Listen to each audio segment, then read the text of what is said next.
Hello guys, this is your engineering teacher John Brazil, and today we're going to have a look at some microcontrollers using Arduino to fade in 3 LEDs and then fade them out. So it's going to increase the lighting, dimming, and then we're going to dim it out. Okay, so here's the Arduino setup. So I'm going to take all the cables out and run through this. So what we have here, in my program, I have determined that we are going to use, I'll take this one out, we're going to use port 3, 6 and 11.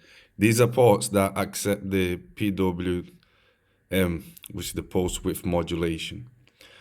Basically, dimming in and out of the LED circuit is just going to be increasing, incrementing a little bit more voltage, and that's why it becomes brighter, then it decreases it again. Okay, so the basic setup here, what we have is a cable, we turn it on, and we just go and plug it into the USB of the computer, and you can see it turns on. Okay. In another lesson, you'll be able to go and see how the protoboard actually works. But basically, we just have a cathode, which is in common, which is all the negatives are in common together. So we just add a pair of wires to the anode, to the cathode, and all the anodes, they're independent. So they go 1, 2, and 3 to the resistors. They're connected differently. So we connect the wires here in parallel with the, well, in series with the resistors, okay? Once we've done that, then all we're going to do is connect it to the board itself. And as soon as I do that, you will see that will start flashing because I've already uploaded the program. So you just got to match them. 11, 6, and 3.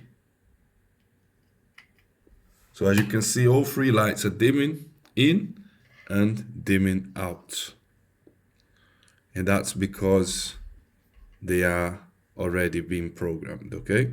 So now let's have a look at the program. I'll show you what is going on here. So the first thing you need to do is you need to go, when you plug in your Arduino, you need to go to Tools, and you need to set the type of Arduino you're using. In this case, I'm using a Uno. And the second thing is which port it's connected to, the USB slot. And the only way you can find this is through device managers. You'll open device manager, go into ports, and it will show you which port the Arduino has been connected to. Once you've done that, you're gonna write your program. My program's already written. So I have 3 LEDs, I've defined them as integers, and I've said that they're gonna go into port 3, 6, and 11 on the Arduino controller, microcontrollers. And then I just said in a loop, I'm gonna have each one of them as an output. And in the first part of the loop, I have a for loop where I say it's gonna start at 0 and increment to maximum voltage. And then I have a second loop where it says it will start at maximum and decrement to the minimum voltage. And this is how it lights up to maximum in scales in delays of 10 milliseconds, and also drops down to 0 in delays of 10 seconds. So this is it. Thank you very much. And we'll soon have more Arduino projects in the channel.